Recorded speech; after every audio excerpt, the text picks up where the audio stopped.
তুমি যদি ভেবে থাকো আমাকে বিয়ে করছো জন্য আমার উপরে অধিকার খাটাবে, আবার পরীক্ষায় ভালো নাম্বার করবে, তাহলে জীবনের বড় ভুল করবে। আমি তোমাকে একদম স্বামী হিসেবে মানতে পারছি না। তুমি আমার স্টুডেন্ট হয়ে গেছো, সেখানে তোমাকে আমি স্বামী হিসেবে কিভাবে মেনে নিব? আমাকে কি আপনার বাচ্চা লাগে নাকি? আর আমি অলরেডি ভালো স্টুডেন্ট, আমার কারো সাহায্য লাগে না। আমি নিজের যোগ্যতায় A+ পেয়েছি, বুঝতে পারছেন? আর আপনাকে কে বলছে আমাকে স্বামী হিসেবে মেনে নিতে? সরেন, ঘুমাবো, ঘুমাতে দেন। আয়ান কথাটা বলে নদীর শাড়ির আঁচল সরিয়ে দিয়ে শুয়ে পড়ল। নদী আয়নের দিকে তাকিয়ে ফুঁসতে লাগলো। নদী মুখ ভেঙচি দিয়ে ঘুরে শুয়ে পড়ল। আয়ান নদীর দিকে ঘুরে নদীর পিঠের দিকে তাকিয়ে ভাবতে লাগলো। পোকা নিয়ে এসে পিঠের ভিতরে ছেড়ে দিলে কেমন হবে? খুব দেমাগ দেখায় বেআইন করতি। বেশি ভাব নিলে ভাব ভেঙে দিব। এতদিন আপুর জন্য কিছু বলি নাই, এখন কিছু বললে খবর আছে। ওয়েট, আরামে ঘুমানো বের করছি। আয়ন ইচ্ছে করে নদীকে পিছন থেকে জড়িয়ে ধরল। নদী চমকে উঠল সামনের দিকে ঘুরতে। আয়ান নদীর বুকে মাথা দিয়ে ঘুমানোর ভান করতে লাগলো। নদী আয়ানকে সরিয়ে দেওয়ার চেষ্টা করতে লাগলো। আয়ান একটু নড়ে আরও শক্ত করে জড়িয়ে ধরল। নদী রেগে বলল, তুমি কি জেগে আছো নাকি? ইচ্ছে করে আমাকে জড়িয়ে ধরছো নাকি? আয়ান, ছাড়ো বলছি। আয়ান কিছু না বলে চুপচাপ ঘুমানোর ভান করতে করতে ঘুমিয়ে গেল। নদী ভাবতে লাগলো। ঘুমিয়ে মনে হয় গেছে। উফ। নদী আয়নকে আর না সরিয়ে দিয়ে ওর হাতের উপরে হাত রেখে ঘুমিয়ে গেল। সকালে আয়নের ঘুম ভাঙলে দেখে নদী ওর বুকে মাথা দিয়ে ঘুমিয়ে আছে। আয়ন ভাবতে লাগলো। কাজটা হইল কি? আমি তো ওনার বুকের উপরে ঘুমিয়ে গেছিলাম, এই আবার আমার উপরে কখন ঘুমালো? আয়ন নদীর কোমরের দিকে চোখ গেলে আয়ন আস্তে আস্তে নদীর কোমরের উপর হাত দিয়ে সুড়সুড়ি দিতে লাগলো। নদী ঘুমের ঘরে চুলকাতে লাগলো। আয়ন মিটিমিটি করে হাসতে লাগলো। আয়ন আবার দিতে যাবে, সাথে নদী বিরক্ত হয়ে উঠে পড়ল। দেখে আয়ন ঘুমিয়ে আছে। আয়নকে জড়িয়ে ধরে শুয়ে আছে। নদী আস্তে আস্তে আয়নের হাত সরিয়ে দিয়ে খাট থেকে উঠে পড়ল। নদী আলমারির কাছে গিয়ে শাড়ি বের করে ওয়াশরুমে চলে গেল।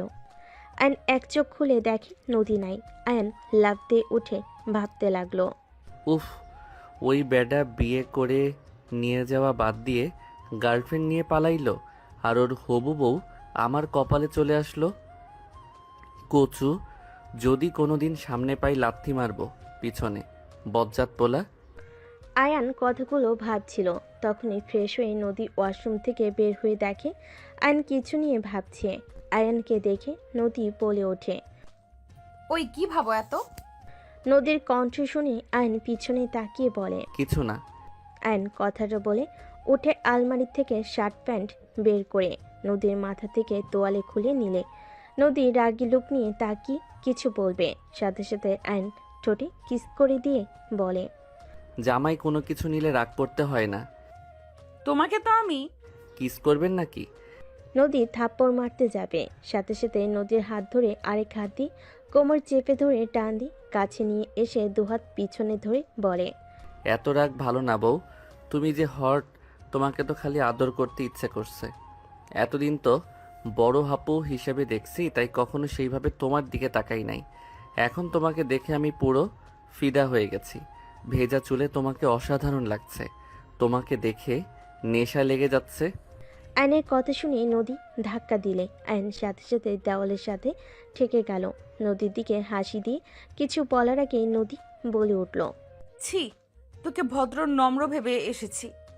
এতদিন তোকে নিয়ে কত প্রশংসা করছি সবার কাছে, আর তুই সবার সামনে নিজেকে যেভাবে প্রেজেন্ট করস, আসলে তো তুই তেমন না।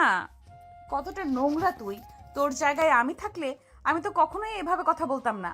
কথা বলা তো দূর, তাকাতামও না। আমি তোর কলেজের ম্যাম, তোর উচিত আমাকে সম্মান করা। আমাকে দেখলে তোর লজ্জা পাওয়া উচিত। আর আমাকে তুই বলস আমি হট? নদীর কথা শুনে আয়ন নদীর হাত ধরে টান দিয়ে নিজের সাথে জড়িয়ে নিয়ে বলে, মাই ডিয়ার ম্যাম, ভুলে যাচ্ছেন আপনি আমার স্ত্রী। আমি মেয়ে না যে শরম পাবো।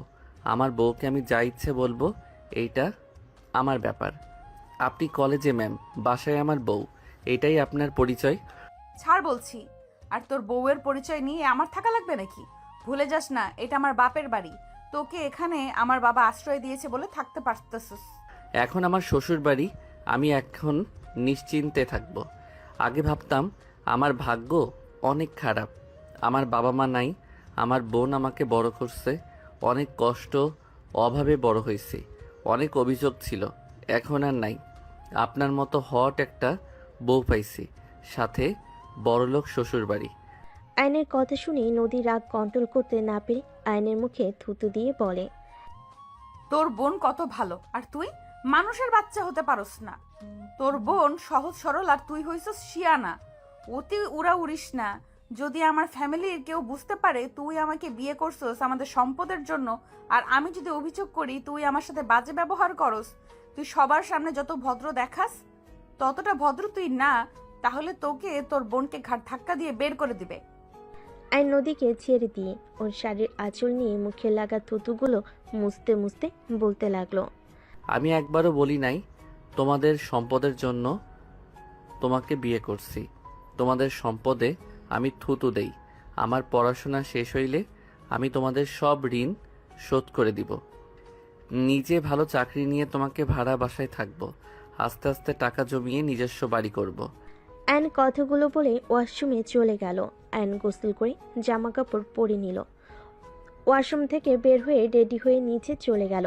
সবাইকে সালাম দিল। আয়নের সালামের উত্তর নিল সবাই। নদীর ছোট বোন তুলি বলে উঠল, আরে বেয়াই, আপনাকে তো দেখি আজকে বেশি কিউট আর হ্যান্ডসাম লাগছে। তুলির কথা শুনে নদীর ভাবি রূপা বলে ওঠে, আরে লাগবে না আবার, আমার ননদের আদর পেয়ে সুন্দর হয়ে যাচ্ছে। রূপার কথাগুলো শুনে সবাই হাসতে লাগলো।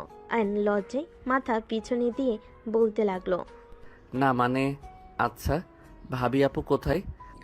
আয়ান, আপু আমি কি আজকে কলেজে যেতে পারবো নাকি কোনো কাজ আছে? আরে ভাই, নতুন বিয়ে করছো, বউকে সময় দাও, কলেজে গিয়ে কি হবে? হ্যাঁ ভাবি বাজে কথা বলেন না। আমি আয়ানকে কখনোই স্বামী হিসেবে মানব না। আমি সবাইকে বলে রাখলাম, আয়ানকে কোনোদিন স্বামী হিসেবে মানব না। তাই আমার সাথে জড়িয়ে ওর বিষয়ে কোনো কথা কেউ বলবে না। নদীর কথা শুনে নদীর আব্বু আম্মু কিছু বলবে, তার আগে নদী বের হয়ে গেল। নদীর আম্মু রেগে বলে, দেখলে তোমার মেয়ের কি দেমাক, ওকে যে আয়ান বিয়ে করেছে তাই কথা না, আর সেখানে কত বড় কথা বলল। আয়ানকে স্বামী হিসাবে কখনোই মেনে নিবে না। আর কেউ কিছু বলবে তার আগেই আয়ন নদীর আম্মুর দু কাঁধে হাত দিয়ে ধরে বলে, উফ আন্টি রাগ করেন না, আপনার মেয়েকে পটানোর দায়িত্ব আমার। এমনভাবে পটাবো দেখবেন তখন নিজের মুখে আমাকে স্বামী হিসেবে পরিচয় দিবে। আয়ান, নদীর সাথে পাকনামি যেন করতে যাস না। ওর মাথা ঠান্ডা হলে সব ঠিক হয়ে যাবে। তুই ছোট, তোর সাথে বিয়ে দিয়েছি তাই রাগ করেছে। এখানে যে কেউ রাগ করবে। বৌমা, তুমি সবসময় নদীর হয়ে কথা বলবে না তো? তোমাদের দুজনের আদর পেয়ে পেয়ে এত বড় কথা বলার সাহস পেল। আম্মু ক্ষমা করবেন, আমার কথা যদি কষ্ট পান। আম্মু, নদীর জায়গায় যে কেউ থাকলে রাগ করতো। আপনারা হঠাৎ করে আয়ানের সাথে বিয়ে দিলেন, বিষয়টা নদী মেনে নিতে পারছে না, তাইও রেগে আছে। কেন, তোমার ভাই কি ভালো ছেলে না? ওই কি খারাপ ছেলে নাকি যে তোমার ননদ এত বড় কথা বলবে? আম্মু, নদীকে কিছু সময় দেন, আর যত বলুক, স্বামী স্ত্রীর সম্পর্ক পবিত্র থাকতে থাকতে এমনিতেই ভালোবাসা তৈরি হয়ে যাবে।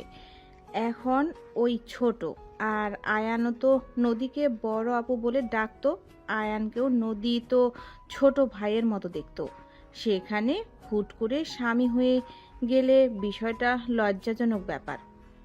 আমি কিছু বলবো না, তোমরা যা ইচ্ছে করো। নদীর আম্মু রাগ করে চলে যেতে নিবে। আয়ন দৌড়ে নদীর আম্মুর রুমে চলে গেল। নদীর আম্মু খাটের উপর বসলে আয়ন হাঁটু গেড়ে বসে হাত ধরে বলে, আন্টি আপনি এমনভাবে থাকলে কিন্তু আমার ভালো লাগে না।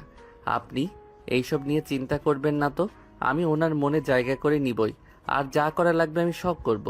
আর সত্যি বলতে আমারও প্রথমে অনেক লজ্জা লাগছিল। ছেলে মেয়ের ভালো করতে গেলে আমরা বাবা মা খারাপ হয়ে যায়। আন্টি এইটা কি বলেন? ভাইয়া আপুরা আর উনিও আপনাদের দুইজনকে অনেক ভালোবাসে। ওনার রাগ হয়েছে তাই এমনভাবে কথা বলছে। আপনি শুধু শুধু রাগ করছেন, দেখেন, আপনি আর আঙ্কেল হুট করে আমাকে বিয়ের কথা বলেন, আমি রাজি হইতে চাই নাই।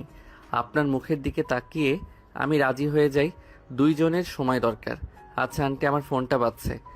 আয়ন উঠে ফোনটা রিসিভ করে ওর ফ্রেন্ডদের সাথে কথা বলা শেষ করে নদীর আম্মুকে কিছুক্ষণ বুঝিয়ে আয়ন রুম থেকে বের হয়। আগের রুমে গিয়ে ব্যাগ নিয়ে বের হইলে আয়নের দুলাভাই আশিক বলে উঠল, আয়ান, গাড়ি ভাড়া নিয়ে যাও। ভাইয়া ভাড়া আছে, ওনার বিয়েতে তো অনেক টাকা উঠছে, ওইগুলো আছে। ও আচ্ছা, আসো, কলেজে নামিয়ে দিয়ে অফিসে যাব। আপনার আবার লেট হয়ে যাইতে পারে, আপনি যান, আমি গ্যারেজ থেকে সাইকেলটা নিয়ে চলে যাব। আচ্ছা, সাইকেল ঠিক করছো? জি, ঠিক করা হয়েছে। আয়ান ওর দুলাভাইয়ের সাথে কথা বলা শেষ করে বাসা থেকে বের হয়ে গেল। সামনে গ্যারেজ থেকে সাইকেল নিয়ে সোজা কলেজে চলে গেল। কলেজে ঢুকে সাইকেলের এক সাইডে রেখে হেঁটে যেতে লাগলো। নিচের দিকে তাকিয়ে থেকে রাকিবকে কল করতে করতে যেতে লাগলো। হঠাৎ কারোর সাথে ধাক্কা খেয়ে ফোন পড়ে যেতে নিবে, সাথে সাথে ক্যাচ ধরে ফেললো। সামনের দিকে তাকিয়ে দেখে নদী পড়ে আছে। আইন কিছু বলার আগেই কিছু স্টুডেন্ট দৌড়ে এসেছে। 3টা মেয়ে নদীকে ধরে তুলল। আর কয়েকটা ছেলে আয়নের মুখে ঘুষি মেরে বলে, তোর এত বড় সাহস, আমাদের ম্যামকে ধাক্কা মেরে ফেলে দিয়ে তাকিয়ে থাকোস। আয়নকে আরেকটা মারতে যাবে, সাথে সাথেই নদী বলে, এই ওকে ছাড়ো, ওই বুঝতে পারে নাই আমি তাড়াতাড়ি করে যেতে নিয়ে ধাক্কা লাগছে, যাও তোমরা। নদীর কথা শুনে ছেলেগুলো আয়নকে ছেড়ে দিয়ে চলে গেল। আয়ন ঠোঁটের কাছে হাত দিলে দেখে রক্ত বের হচ্ছে। আয়ন কিছু না বলে রক্ত মুছতে লাগলো। হঠাৎ করে কয়েকজন এসে নদীকে সালাম দিয়ে আয়নকে পিছন থেকে জড়িয়ে ধরে আয়নের ঠোঁটে রক্ত দেখে অবাক হয়ে বলে ওঠে, দোষ, তোর মুখে রক্ত? কিছু না, চলো ক্লাসে। আর কখন থেকে কল দিচ্ছি, ধরস না কেন? আয়নর বন্ধুদের সাথে মিলে ক্লাসে ঢুকে পড়ল। নদীও আয়নের ক্লাসে চলে গেল। নদীকে দেখে সবাই দাঁড়িয়ে সালাম দিল। নদী ক্লাসের ভিতর এসে সবাইকে নিজের পরিচয় দিয়ে সবার থেকে পরিচয় নিতে লাগলো। আয়নের কাছে গেলে আয়ান দাঁড়িয়ে বলে, আমার নাম আয়ান। নাইস নেম, বসো। নদী ক্লাস শুরু করতে লাগলো। আয়ন নদীকে মুগ্ধ নয়নে তাকিয়ে থেকে দেখতে লাগলো। নদী মাঝে মাঝে আয়নের দিকে তাকালে আয়নের চোখে চোখ পড়তেই নদী চোখ সরিয়ে নিয়ে ক্লাস করতে লাগলো। নদী ক্লাস শেষ হইলে চলে গেল। রাকিব বলে ওঠে, আয়নর বন্ধুদের নিয়ে ক্লাস থেকে বের হয়ে মাঠের ভিতরে গিয়ে ফুচকাওয়ালা মামার কাছে গিয়ে ফুচকা অর্ডার দিয়ে সবাই বসে থেকে আড্ডা দিতে লাগলো। সবার সাথে ফুচকা খাওয়া শেষ করে সবাই মিলে ক্লাসে চলে গেল। ম্যাম যেমন দেখতে তেমন পড়ানো সিস্টেমটাই অসাধারণ। আচ্ছা বাহিরে চলো, তোদের ট্রিট দিব। আর বলিস কি, তুই আমাদের ট্রিট দিবি?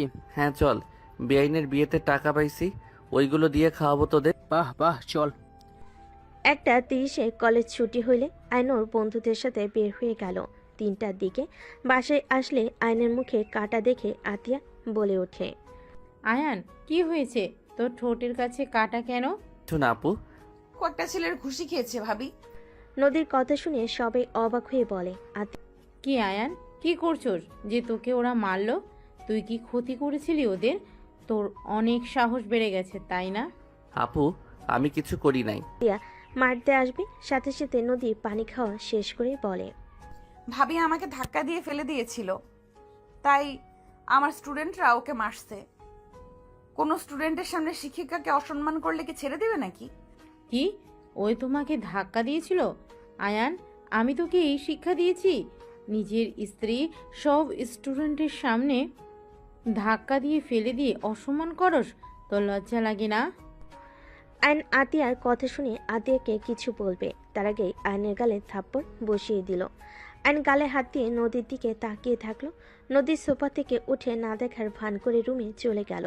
আয়নকে আরও মারতে যাবে। আয়ন দুহাত দিয়ে মাঠ থেকে বাঁচার চেষ্টা করতে লাগলো। নদীর আম্মু বলে ওঠে, বৌমা থামো, ওকে কেন মারছো? তোমার ননদ ভালো মানুষ নাকি?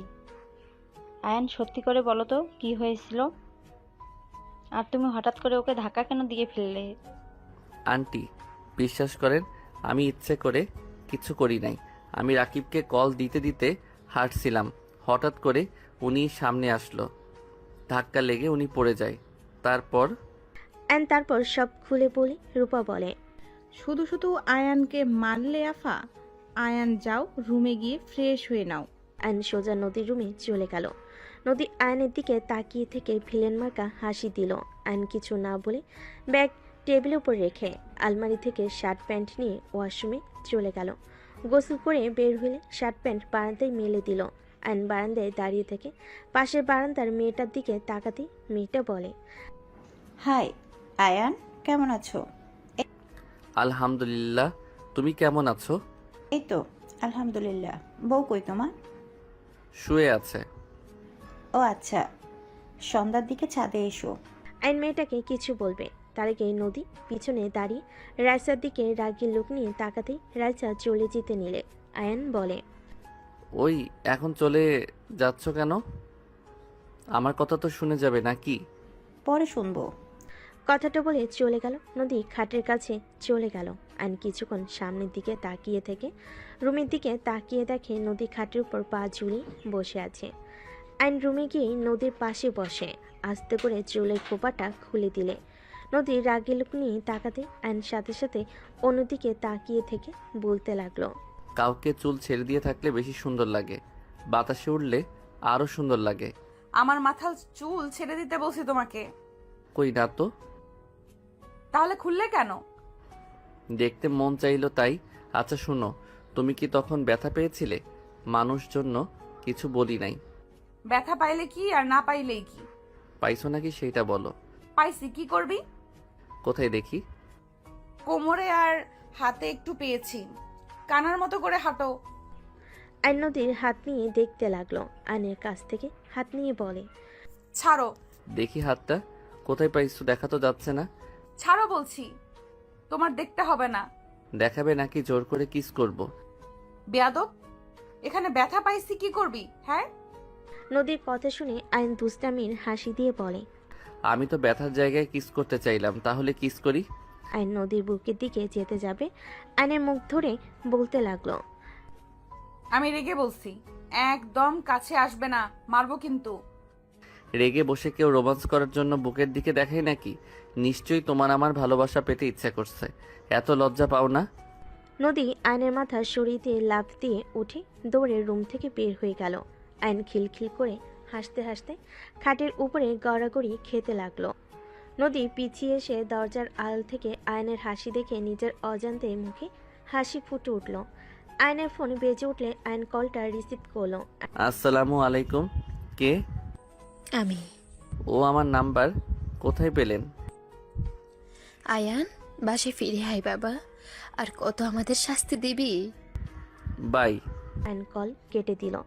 আয়নের ফোন বাজতে লাগলো। আয়ন ফোন বন্ধ করে রেখে রুম থেকে বের হয়ে গেল। আয়ন নিচে গেলে তুলি বলে ওঠে, আয়ান, একটু বের হব, তুমি কি আমাকে নিয়ে যাবে? কোথায় যাবে? প্রতিদিন যেখানে যাই সেখানেই। ও আচ্ছা। প্রতিদিন তুই কোথায় যাস রে? ওনার ফ্রেন্ডদের সাথে আড্ডা দিতে যাই। ও তা তুলি, তুই একা যা, প্রতিদিন ওকে নেওয়া কি দরকার? আয়ান গেলে বান্ধবীরা ফ্রিতে খাওয়াই। তুলি কথাটা বলে হাসতে লাগলো। সবাই ভুল কুচকে তাকায়। নদী বলে ওঠে, মানে কি?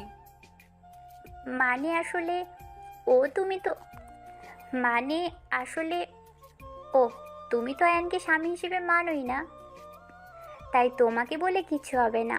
আয়ানকে নিয়ে গেলে আমার ফ্রেন্ডরা আয়ানের প্রেমে হাবুডুবু খাচ্ছে। আয়ান ওদের সাথে কথা বললে ওরা ফিদা। এদিকে আমি যা ইচ্ছে অর্ডার দিই খেতে থাকি, সব বিল ওরা দেয়। ঘোরা থেকে শুরু করে সব ওরা পেমেন্ট করে। আমি আর আয়ান শুধু খাই, ঘুরি ফ্রিতে। তুলি কথাটা বলে হাসতে লাগলো। সবাই শুনে অবাক হয়ে তাকিয়ে আছে। নদী ঠাস করে তুলির গালে থাপ্পড় মেরে দিল, আর আতিয়া আয়নের গালে থাপ্পড় মেরে দিল। আয়ন তুলি দুজন দুজনের দিকে তাকিয়ে অসহায় চোখে তাকালে আতিয়া বলে ওঠে, মেয়েদের মন নিয়ে খেলা করতে খুব ভালো লাগে তোর, তাই না? সামান্য কিছু টাকার জন্য তুই ওই মেয়েগুলোর সাথে ফ্ল্যাট করস? তোর কোনো ধারণা আছে? আপু আমি কি করলাম? আয়নের গালে আরেকটা থাপ্পড় মেরে বলে, যখন ওই মেয়েগুলো জানতে পারবে তুই ওদের সাথে মজার ছলে এইসব করেছিস, কেমন লাগবে ওদের? কোনো ধারণা আছে তোর? তুলির কথা শুনে নদীর আম্মু অবাক হয়ে বলে, তুই কি করস? মানে তুই জানোস না নিজের রক্তের পরিচয় দিচ্ছিস নাকি? যদি রক্তের পরিচয় দেস তাহলে দরজা খোলা আছে, বের হয়ে যা। ভাবি এসব কি বলছেন? তুই চুপ কর। তুই এত খারাপ, তোকে কি আব্বু টাকা দেয় না? অন্যের টাকায় খাওয়া ঘোরার জন্য দুজন মিলে ওই মেয়েদের সাথে এমন করতে লজ্জা লাগে না? আয়নকে বাদ দিলাম, ওই ছোট, তুই তো ওর বড়, আর একটা মেয়ে হয়ে এসব করতে লজ্জা করে না? আরে আজব তো, আমি এখানে কি করছি? ওদের আমি বারবার বুঝিয়েছি, দেখ আয়ন ছোট, এসব প্রেম প্রীতি বুঝে না, ওর পিছনে ঘুরে লাভ নেই। ওরা উল্টা আমাকে বলে আমি নাকি আয়নকে লাভ করি, জন্যই নিয়ে আসি না। আমাকে অনেক ধরনের কথা বলতো, তো আমি কি করব? সেখানে ওদের যদি আয়নের সাথে কথা বলতে ভালো লাগে, আমার কি দোষ? আয়ন তো আর ওদের সাথে খারাপ কথা বলে না। আয়ন কেমন জানি কথা বলে, ওরা মুগ্ধ হয়ে শুনে আর হাসে। ওদের দোষ আমাদের না, ওদের দোষ আমাদের না, আমরা বারবার করেছি তো। আর আমাকে বলেছিল আয়নকে পটাবে, সেখান থেকে ওদের চ্যালেঞ্জ অনুযায়ী যাই 1 মাস হয়ে গেছে, আয়নকে কেউ পটাতে পারেনি। আর এমনিতেও আয়নেরও লাভ আছে, আমি তো দেখি ভাবি। বাহ ভাইয়া ওকে আসা যাওয়ার যে ভাড়া ওইটা দেয়, ওই সাইকেলে নিয়ে যাওয়ার কারণে ওই টাকা থাকে, ওটা দিয়ে খাই। প্রতিদিনের 50 টাকা হাত খরচ দিয়ে চলে নাকি? কি?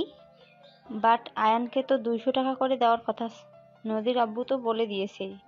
আর 150 টাকা কই যায়? আমার কাছে থাকে। আম্মু আমার দোষ নাই, আতিয়া 50 করে দিতে বলে, এর বেশি দিতে না করেছে। আর যখন ওর খুব দরকার হয় তখন যে টাকা জমা থাকে ওইখান থেকে নিয়ে দিয়ে দেয়। বৌমা, এইটা একটু বেশি করে ফেলছো না আয়নার সাথে? অ্যান্ড আতিয়াকে কিছু বলার সুযোগ না দিয়ে উঠে দাঁড়িয়ে পড়ল। আপু, আমি আমার রক্ত পরিচয় দিচ্ছি, তুমি আমাকে এইটা বলতে পারলে? ওকে ঠিক আছে, দরজা তো খোলা তাই না? চলে যাচ্ছি, তুমি থাকো। আজ থেকে আমার দায়িত্ব তোমাকে নিতে হবে না। ধন্যবাদ আমাকে 8 বছর লালন পালন করার জন্য। এই ঋণ আমি হয়তো শোধ করতে পারবো না, বাট ভাই হয়ে আমার কর্তব্য আমি পালন করার চেষ্টা করব। আয়ন চোখের পানি গড়িয়ে পড়তে আয়ন মুছে চলে যেতে লাগলো। আশিক নদীর আপু রূপা আয়নকে আটকানোর জন্য হাত ধরে আতিয়া বলে ওঠে, আম্মু, রূপা আশিক ছেড়ে দাও, বড় হয়ে গেছে, আমাকে ছাড়া সে অনেক কিছু করতে শিখে গেছে, চলে যেতে দেন। আর নদী ও আয়ানকে স্বামী হিসেবে মানে না, তাই কোনো চিন্তার বিষয় নেই যে ওই চলে গেছে নদী কষ্ট পাবে। বাহ, এইটা হবে। যা চলে যা চলে। আয়ান, দাঁড়িয়ে আছোস কেন? আতিয়া পাগল হয়ে গেছো নাকি? ওই একা কোথায় যাবে? আর তুমি ওকে ছাড়া থাকতে পারবে নাকি? এই দুনিয়াতে আমরা সারা, তোমাদের কোনো আত্মীয় আছে নাকি? কোথায় থাকবে ওই ভালো জানে, না হলে এত বছর কিছু না, আজ বলে বের হয়ে যাবে। বাহ, বড় হয়ে গেছে তো, যেতে দাও। বৌমা, বেশি বোঝা ঠিক না। আতিয়া আয়নের দিকে ধমকে সুরে বলে, তোকে যেতে বলেছি না? যা, বের হ। দাঁড়িয়ে আমার দিকে কি দেখোস? যা, ভাবতেছ সম্পূর্ণ ভুল, তোকে ছাড়া ভালোই থাকবো, বের হ। অ্যান্ড আশিকের হাত সরিয়ে দিয়ে বের হয়ে গেল। আশিক দৌড়ে আয়নের পিছন যেতে লাগলো। আয়ন কোনো কথা না শুনে বের হয়ে গেল। আতিয়ার চোখের পানিগুলো টলমল করতে লাগলো। রূপা আতিয়ার দিকে তাকিয়ে বলে, বের হয়ে যেতে বলে এখন কাঁদছো কেন? শুধু শুধু ওকে বের করে দিলে। ভাবি আপনি এমনটা করে ঠিক করলেন না, আয়ন এসব করতে চায় নাই, আমি জোর করেছিলাম। আতিয়া কারো কোনো কথা না শুনে দৌড়ে চলে গেল রুমে। এদিকে আয়ন সিএনজিতে উঠে চলে গেল। আশিক বাসার ভিতরে গেলে নদীর আম্মু বলে, কি হলো, আয়ান আসলো না? না, সিএনজিতে উঠে চলে গেল। আর তুলি ফালতু কাজের ভেতরে ওকে জড়াতে হবে কেন? আমি কি জানতাম ভাবি এত রেগে যাবে? আর এখানে এত রেগে যাওয়ার তো কোনো কারণ আমি দেখি না। নদী থাপ্পড় মালে তুলি চুপ হয়ে গেল। নদী রুমে চলে গেল। তুলি কান্না করতে করতে রুমে চলে গেল। 5 দিন পর। আশিক, আয়ানকে কি খুঁজে পেয়েছো? ওর বন্ধুদের থেকে কোনো খবর পাইছো? 5 দিন পর আতিয়াকে এত উতলা দেখে সবাই অবাক হয়ে তাকালো। আশিক অবাক হয়ে বলল, আয়ানের খবর শুনে কি করবে? ওকে পাইলে কি আর না পাইলে কি? তুমি তো 5 দিন ওর নাম শুনতে চাইলে না। আজ আবার কি হলো যে ওর খোঁজ চাচ্ছ? আশিক, ওই আমার ভাই। আমি রাগ করেছিলাম। আমি রাগের বশে একটা কথা বলে দিয়েছি, তাই বলে ও বাসা থেকে বের হয়ে যাওয়ার কথা বলবে? আমি কি আমার ভাইকে শাসনও করতে পারবো না নাকি? শোনো, আমাদেরও ভাই বোন আছে। আমার আম্মুও কোনোদিন তোমার মতো করে শাসন করে নাই। আমার আম্মু আব্বু কি কম রাগী নাকি? তুমি আয়ানকে যে পরিমাণ শাসনে রাখতে, তারপরও কোনোদিন তোমার মুখের উপরে কিছু বলে নাই। ওকে যেভাবে বলো সেইভাবে চলে। ওই ছোট মানুষ তুলির সাথে মিলে একটু মজা করছে, তাতে তুমি ওকে থাপ্পড় মারলে, বের হয়ে যেতে বললে। আমি বুঝলাম না, আমাদের ফ্যামিলি কোনো সমস্যা নাই আয়ানকে নিয়ে, তুমি এত রাগ শাসন কেন করো?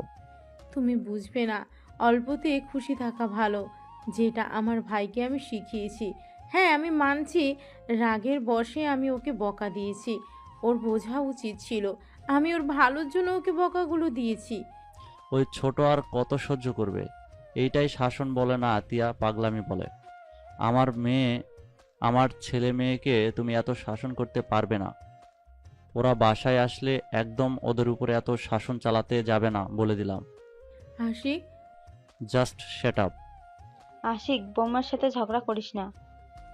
তুই কি আয়ানের খোঁজ পেয়েছোস? নদী, ওই কি কলেজে আসে না? না, আমি খুঁজেছি, ওকে পাই নাই। ওর ফ্রেন্ডদের জিজ্ঞেস করলে বলে কিছু জানে না। ও সম্পর্কে বেশি ঘাটলে নানা ধরনের প্রশ্ন করবে, তাই আর কিছু বলি নাই।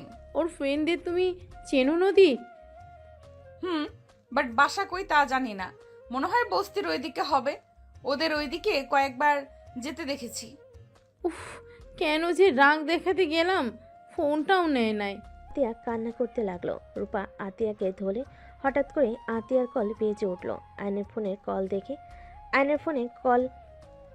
ফোন দেখে কল এসেছে। আতিয়া তাড়াতাড়ি ফোনটা রিসিভ করলো। আসসালামু আলাইকুম, কে? ওয়ালাইকুম আসসালাম আতিয়া। ও আপনি? দেখেন, আয়ানকে আপনারা যদি নিয়ে যেয়ে থাকেন তাহলে আমার ভাইকে ফিরিয়ে দেন। আমার ভাইকে ছাড়া আমি থাকতে পারবো না। আমার ভাইকে ফিরিয়ে দেন। আতিয়া, এসব কি বলছো? আয়ান তোমার কাছে নাই? আপনি এমন অবাক হচ্ছেন, আপনারা ওকে নিয়ে গেছেন। আতিয়া, এসব কি বলো? আয়ানকে আমরা নিয়ে আসি নাই। আমরা তো লন্ডন, আমরা কিভাবে নিয়ে আসবো? আয়ানকে নিয়ে যাওয়ার জন্য এসেছিলাম, আয়ান আসে নাই।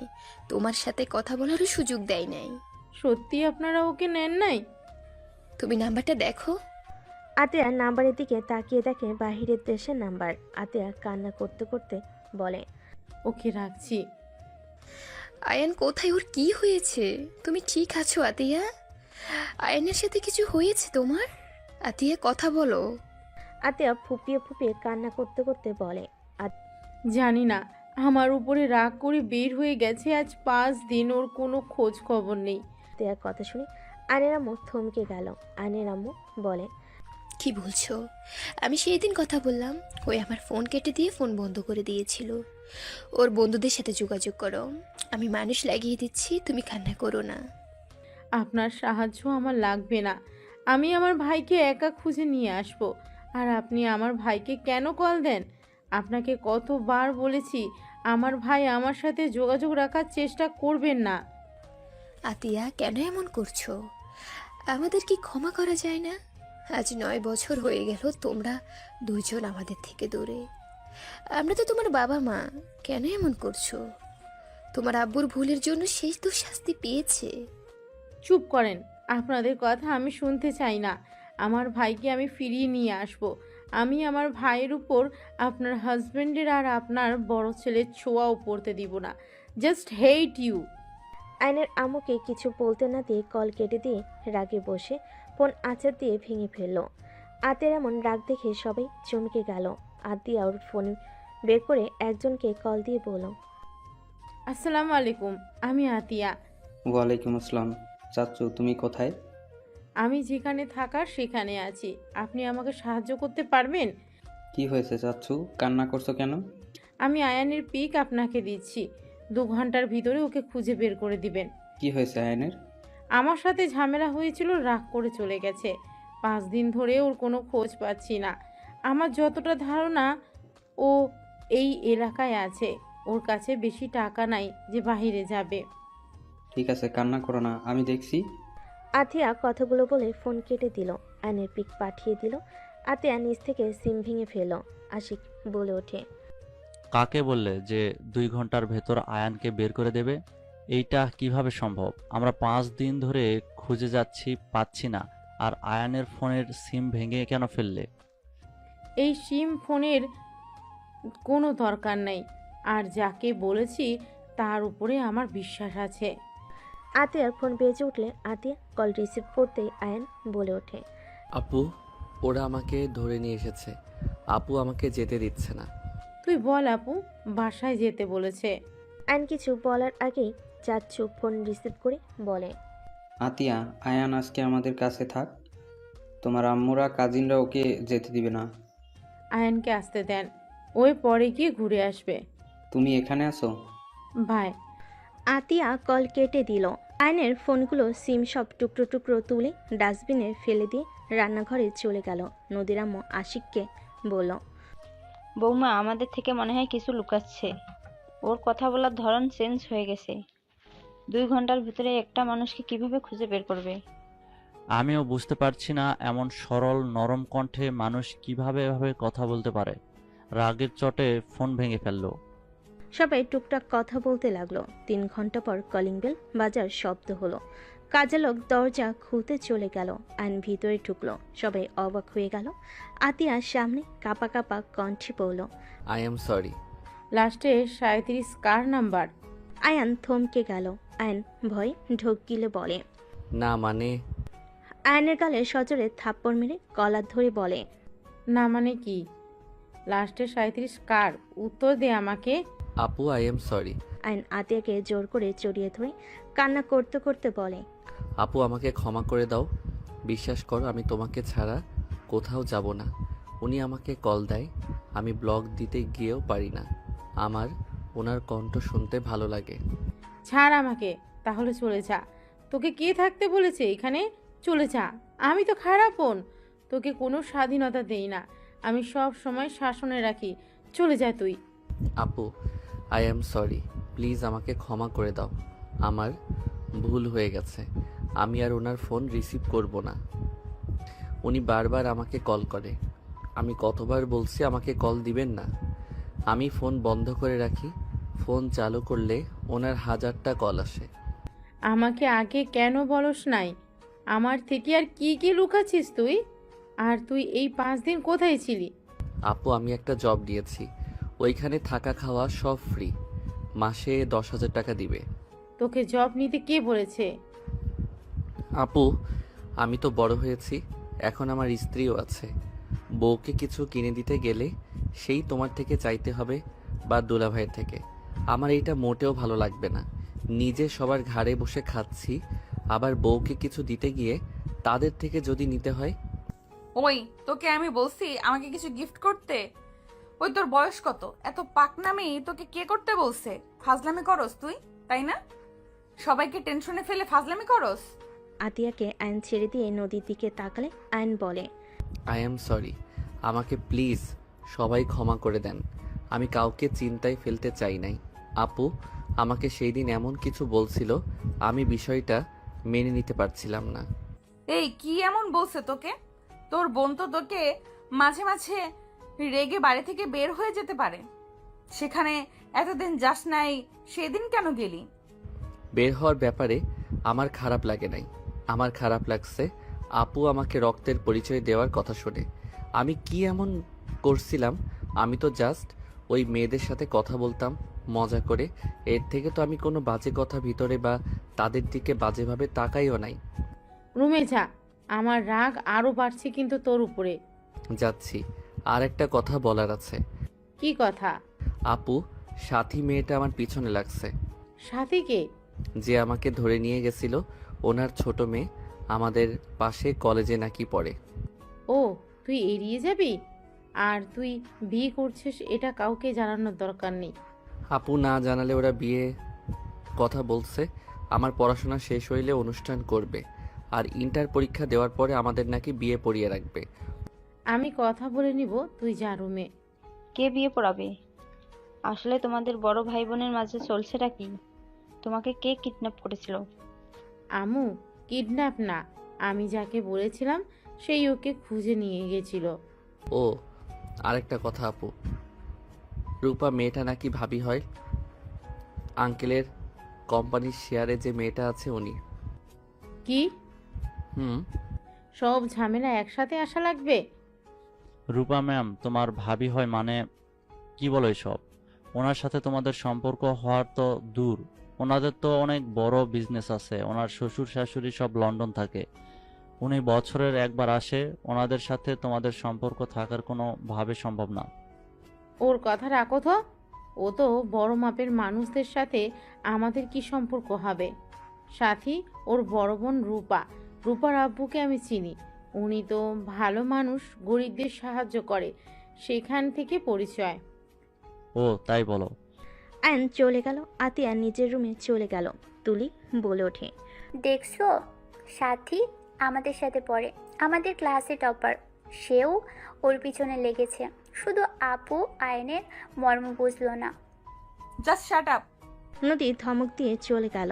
আয়ন গোসল করে পোশাক পরে খাটের পর বসতেই নদী বলে ওঠে, বড়লোক বউ পেয়ে যাচ্ছিস, তোর তো মনে হয় খুশিতে আজ ঘুম হবে না। বাজে কথা বলো না। চকলেট খাবে? তোর চকলেট তুই খা। আমার শার্ট দিয়ে নাক পরিষ্কার করছিলেন নাকি? একটা শার্টের অবস্থা খারাপ। হো, ঠান্ডা লাগছে দেখে তো মনে হয় না। কান্না করছেন নাকি? হি হি। আমার বউ আমাকে একটু হইলেও ভালোবাসে। চুপ কর, কে তোকে ভালোবাসে? হ্যাঁ, আয়নের সামনেই আঙ্গুল তুলে কথাগুলো বলতেই আয়ন সাথে সাথে নদীর হাত ধরে টান দিয়ে কোলে বসিয়ে দিয়ে পিছন থেকে জড়িয়ে ধরে ঘাট থেকে চুল সরিয়ে কিস করলে নদী কেঁপে উঠল। নদী নিজেকে ছাড়ানোর চেষ্টা করতে লাগলো। আয়ন নদীর পেটে হাত দিয়ে নিজের সাথে চেপে ধরে বলল, ভালোবাসো মুখে বললে কি সমস্যা? হ্যাঁ, আমি তোকে ভালোবাসি না, ছাড় বলছি। আয়ন নদীকে টান দিয়ে খাটের উপর ফেলে দিয়ে দুই হাত খাটের সাথে চেপে ধরে মুখের কাছে নিয়ে যেতে নিলে নদী নিজেকে ছাড়ানোর চেষ্টা করতে লাগলো। আয়নের নিঃশ্বাস যত মুখের উপর পড়তেছে নদী কেঁপে উঠতে লাগলো। আয়ন ঠোঁটের কাছে গেলে নদীর ঠোঁট জোড়া কাঁপতে লাগলো। আয়ন ঠোঁট জোড়া নিজের দখলে নিয়ে নিল। নদীর চোখ বন্ধ করে ফেলো। আয়ন নদীর ঠোঁট জোড়া নিজের দখলে নিয়ে নিল। নদীর নিঃশ্বাস ঘন হতে লাগলো। আয়ন আস্তে আস্তে নদীর শাড়ির আঁচলে হাত দিয়ে সরিয়ে দিতেই হঠাৎ করেই নদীর ফোন বেজে উঠল। নদী ধাক্কা দিয়ে সরিয়ে দিয়ে শাড়ির আঁচল ঠিক করে ফোন হাতে নিয়ে বারান্দায় চলে গেল। আয়ন ভুরু কুচকে তাকিয়ে বিড়বিড় করে বলতে লাগলো, শালা কল দেওয়ার সময় পেল না। আয়ন কথাটা বলে উঠে পড়তে বসলো। আয়ন পড়াশোনায় মনোযোগ দিতে লাগলো। নদী কথা বলা শেষ করে পিছনে ঘুরে আয়নের দিকে তাকিয়ে থেকে বারান্দা থেকে বের হয়ে ল্যাপটপ নিয়ে খাটে বসলো। আয়নের ফোনের কথা মনে পড়তেই আয়ন পিছনের দিকে ঘুরে তাকিয়ে বলল, বউ, আপু কি আমার ফোনটা নিয়ে নিয়েছে? ভেঙে ফেলছে, ফোন সিম দুইটাই। নদীর কথা শুনে আয়নের মন খারাপ হয়ে গেল। আয়ন আর কিছু না বলে চুপচাপ পড়তে বসলো। নদী আয়নকে দেখে বলল, এই সত্যি করে বলো তো, তোমরা ভাই বোন আমাদের থেকে কি কিছু লুকাচ্ছ নাকি? কি লুকাবো? আমার মনে হয় কিছু লুকাচ্ছ। লুকাচ্ছি। আপনাকে লাভ করি, আপনি বোঝেন না। ফালতু। নদী আর কিছু না বলে কাজ করতে লাগলো। আয়ন পরে মনোযোগ দিতে লাগলো। রাতে সবাই খেতে গেল। আয়ন খাবার খেতেই নদীর পাশে বসলো। আতিয়া সবাইকে খাবার দিতে লাগলো। আয়নকে খাবার দিলে আয়ন নিচের দিকে মাথা দিয়ে চুপচাপ খেতে লাগলো। হঠাৎ করে আতিয়ার দিকে তাকালে আতিয়া বলে ওঠে, কিছু বলবি নাকি? না। তাহলে বারবার তাকাচ্ছিস কেন? আয়ন কিছু না বলে খেতে লাগলো। আয়ন আতিয়ার দিকে তাকিয়ে বলে, আপু আমার খেতে ইচ্ছা করছে না। কেন, কি হয়েছে? কিছু না, আমি খাবো না, গলা দিয়ে ভাত নামছে না। আয়নের কণ্ঠটা কান্নামাখা হইলে আতিয়া বলে ওঠে, আর 1 মাস আছে কুরবানি ঈদের, তখন আমি তোকে ছেড়ে দিব। এই 1 মাস এখানে থাক। আর নদী তোকে যেহেতু পছন্দ করে না, নদী তুমি আয়ানকে ডিভোর্স দিয়ে দিও, ও এখান থেকে একেবারের জন্য চলে যাবে। আতিয়ার কথা শুনে নদীর বুকটা কেঁপে উঠল। আয়নের দিকে তাকালো। নদীর আম্মু বলে, এইসব কি বলো? ডিভোর্স দিব মানে? আর আয়ান এবার কোথায় যাবে? আম্মু দেখেন, নদী আয়ানকে অপছন্দ করে, সেখানে জোর করে কোনো সম্পর্ক রাখা উচিত না। আমার মনে হয় ডিভোর্স দেওয়া ভালো। আমাদের জন্য দুইজন একে অপরকে অপছন্দ করে জোর করে একই ছাদে থাকছে আমাদের জন্য। আমরা এইটা হতে দিতে পারি না।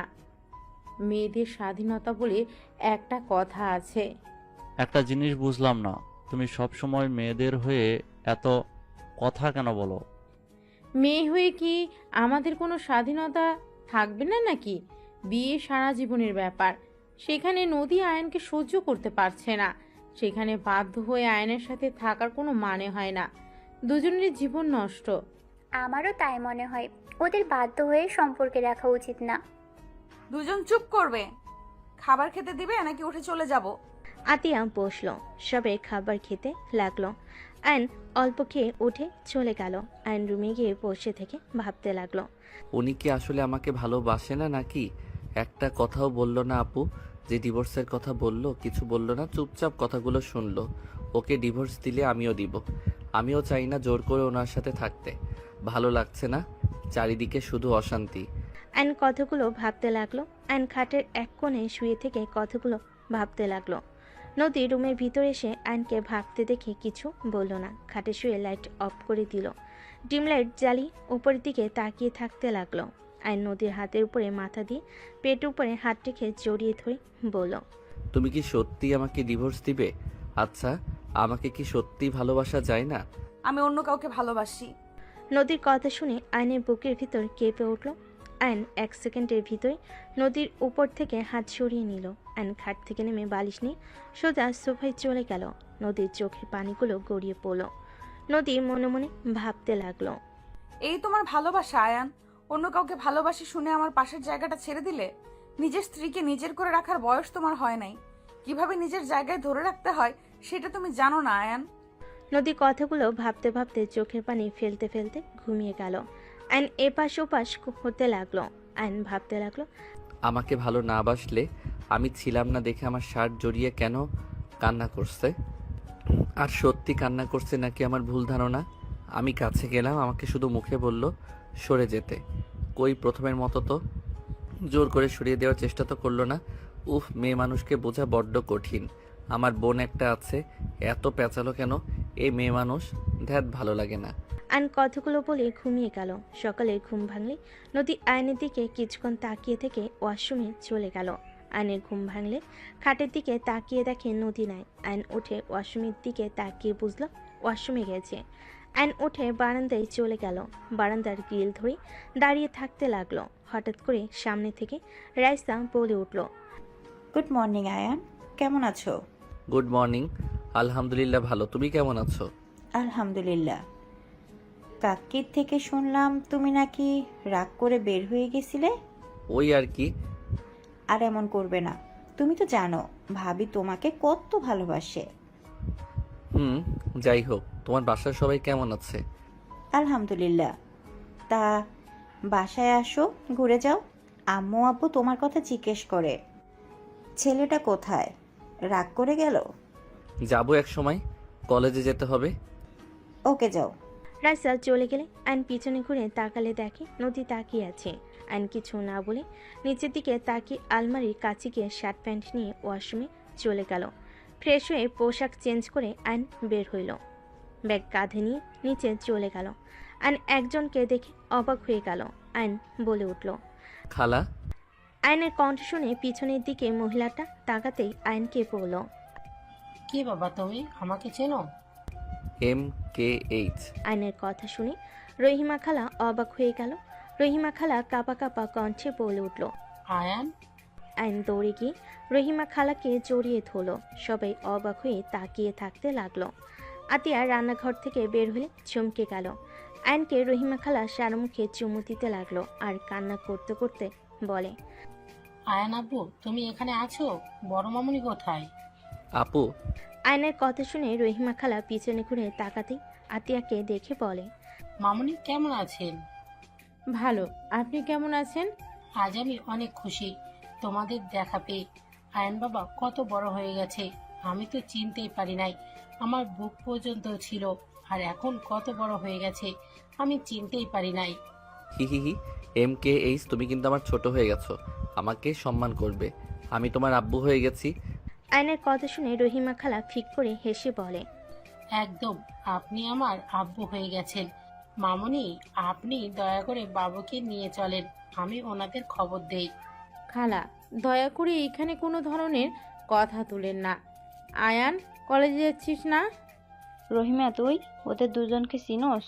রহিমা খালা কিছু বলবে তার আগেই আতিয়া বলে, আম্মু, ওনার সাথে আগে পরিচয় ছিল, ওনার সাথে থাকা হয়েছিল, ওনার বাসায় কাজ করতাম তো।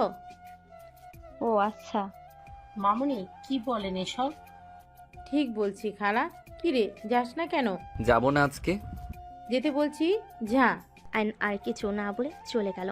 রহিমা খালা আতিয়াকে বলে, মামুনি, বেয়াদবি মাফ করবেন।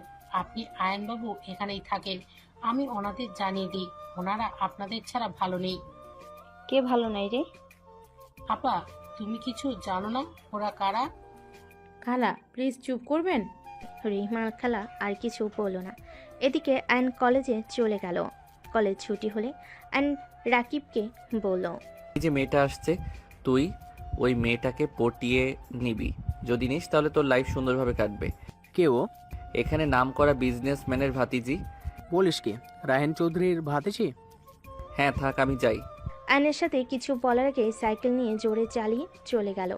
নদীকে দাঁড়িয়ে থাকতে দেখে আয়ন সামনে গিয়ে বলে, সাইকেলে যাবেন নাকি? নদী কিছু না বলে পাশে রিকশায় উঠে পড়ল। আয়ন আর কিছু না বলে ওর পিছন পিছন যেতে লাগলো। বাসে গেলে নদী সোজা রুমে চলে গেল। আয়নও রুমে চলে গেল। নদী ফ্রেশ হয়ে নিচে চলে গেলে আয়ন ফ্রেশ হতে চলে গেল। ফ্রেশ হয়ে নিচে গেলে আয়ন আতিয়াকে বলল, আপু, আমি একটু বাইরে যাব। MKH, তুমি কতদিন আছো? আছি, আজকেই দিনটাই। MKH মানে কি? নদীর কথা শুনে আয়ন কিছু না বলে চলে গেল। রহিমা খালা হেসে বলে, MKH মানে মিষ্টি খালা। এই আমাকে ছোটবেলা থেকে এটাই বলে ডাকে। ও আচ্ছা। হঠাৎ করে আয়ন দৌড়ে বাসার ভিতর ঢুকলো। সবাই ভুরকুচকে তাকালে আয়ন আতিয়াকে বলল, MKH, আপনি এটা কি করলেন? আপু তো এখন রেগে যাবে। মানে? আপু। আয়নের কথা শুনে সবাই দরজার দিকে তাকাতেই থমকে গেল। সবাই ঢোক গিলতে লাগলো। নদীর আব্বু আম্মু দৌড়ে গিয়ে বলতে লাগলো, ম্যাম স্যার, আমাদের এই গরিবের ঘরে আপনারা প্লিজ ভিতরে এসে বসেন। এইভাবে উত্তেজিত হবেন না, আমরা সাধারণ মানুষ, আমাদের দয়া করে এভাবে ট্রিট করবেন না। আর পাঁচটা মানুষকে যেইভাবে দেখেন সেইভাবেই দেখেন। স্যার, ম্যাম, আপনারা বসেন।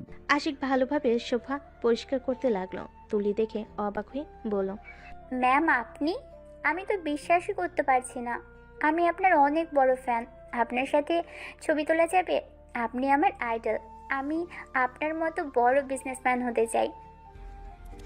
শিওর, ইনশাল্লাহ আমার থেকে ভালো করবে তুমি।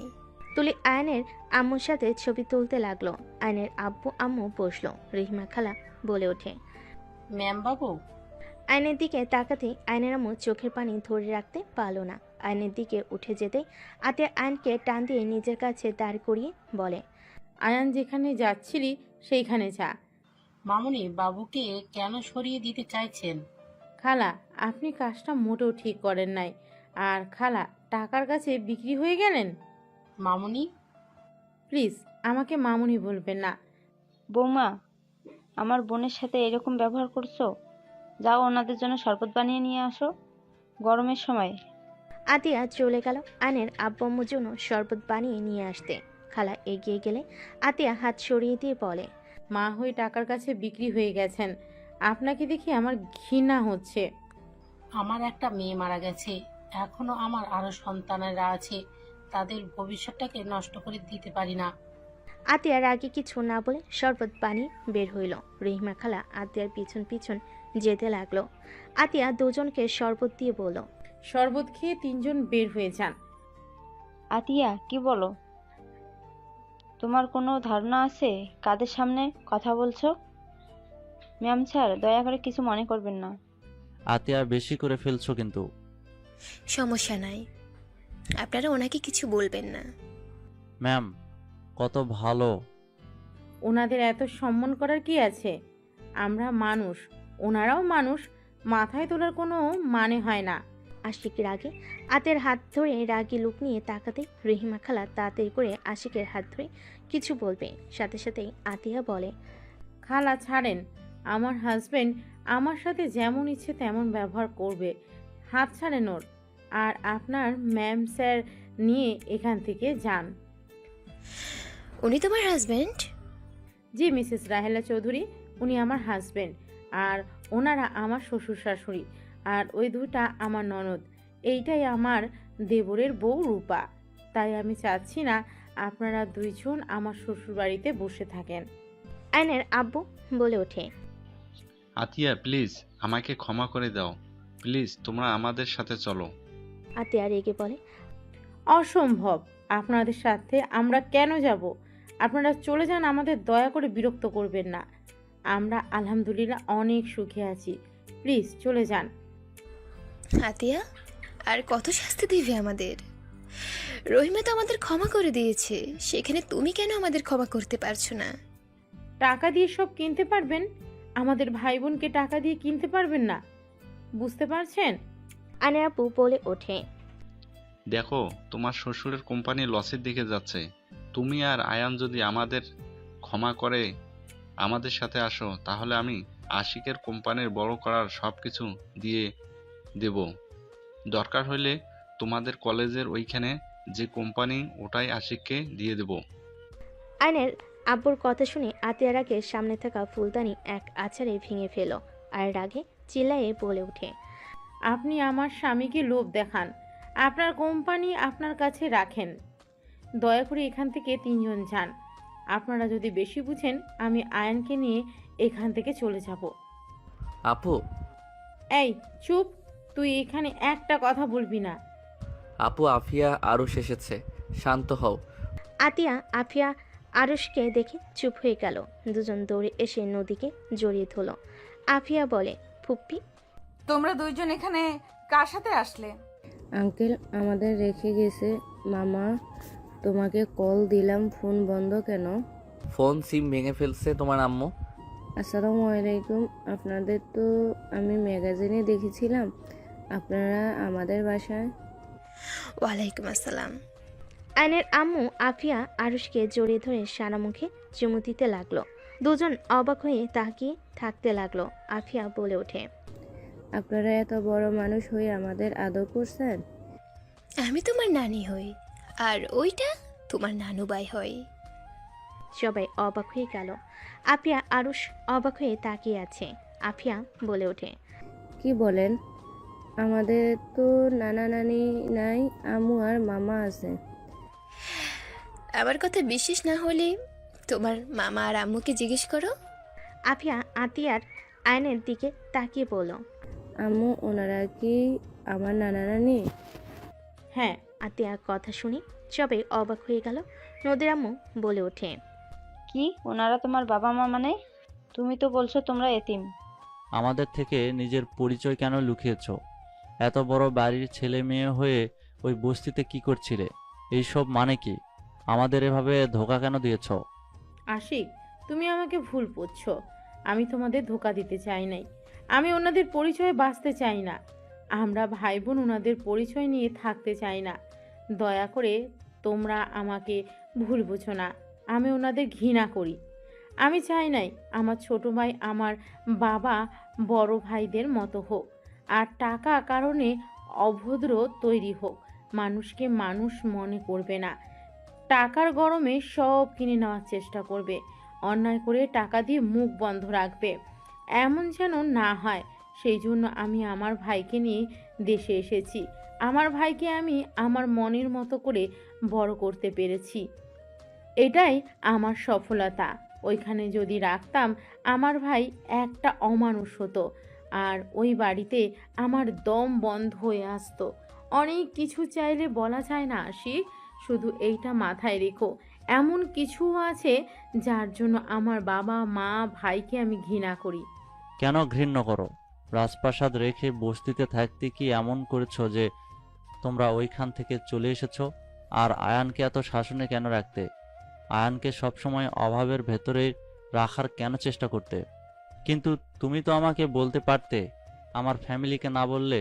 বাট তুমি তো আমার সাথে কোনো কিছু শেয়ার করো না। এই তোমার ভালোবাসা, 7 বছর ধরে আমার সাথে আসো, কিন্তু একবারও বললাম না আমাকে। বের হয়ে যাও এখান থেকে। তুমি আমাদের সবাইকে ধোঁকা দিয়েছো। ধোঁকাবাজ মেয়েকে আমি আমার বউ হিসেবে দেখতে চাই না। এখনই বের হয়ে যাও। আশিক, চুপ, একদম আমার নাম ধরে ডাকবে না। ভাইয়া, তুমি কথা বলো না। তুমি নিজেও কাউকে কিছু জানাও নাই।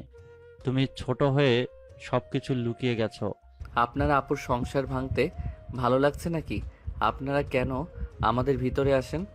আশিক বাবা, আমার মেয়েকে ভুল বোঝো না।